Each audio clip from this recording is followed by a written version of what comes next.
Book of Acts, chapter 25. Follow along as we read it. Now, when Festus was come into the province, after 3 days, he ascended from Caesarea to Jerusalem. Then the high priest and the chief of the Jews informed him against Paul, and besought him,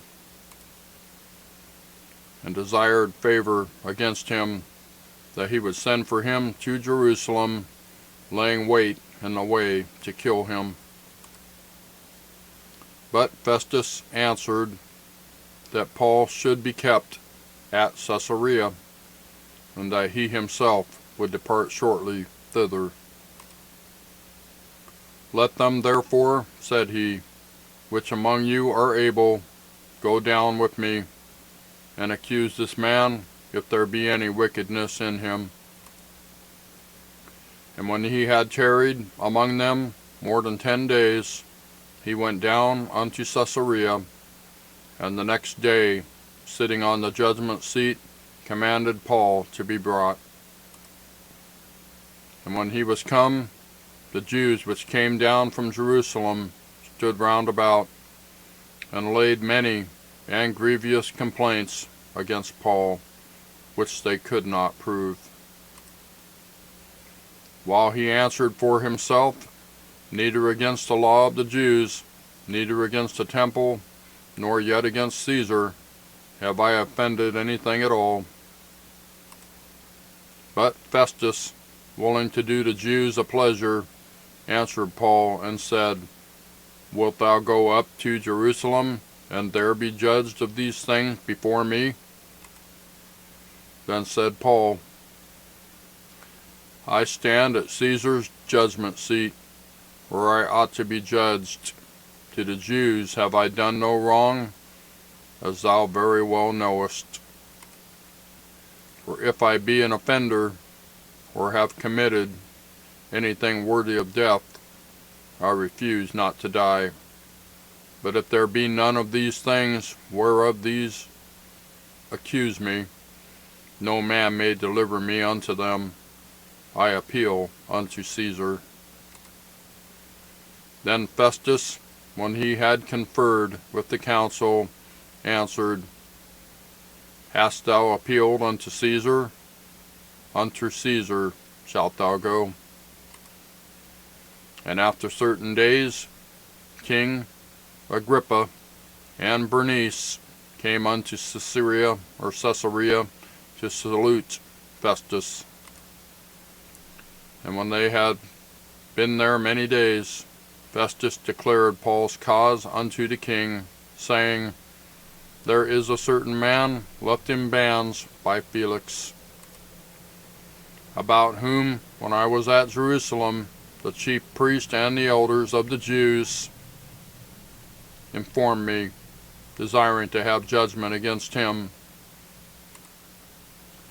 To whom I answered, It is not the manner of the Romans to deliver any man to die, before that he which is accused have the accusers face to face, and have license to answer for himself concerning the crime laid against him. Therefore, when they were come hither, without any delay on the morrow, I sat on the judgment seat, and commanded the man to be brought forth, against whom, when the accusers stood up, they brought none accusation of such things as I supposed, but had certain questions against him of their own superstition, and of one Jesus, which was dead, whom Paul affirmed to be alive. And because I doubted of such manner of questions, I asked him whether he would go to Jerusalem, and there be judged of these matters. But when Paul had appealed to be reserved unto the hearing of Augustus, I commanded him to be kept, till I might send him to Caesar. Then Agrippa said unto Festus, I would also hear the man myself tomorrow, said he, thou shalt hear him. And on the morrow, when Agrippa was come, and Bernice, with great pomp, and was entered into the place of hearing, with the chief captains and principal men of the city, at Festus's commandment, Paul was brought forth.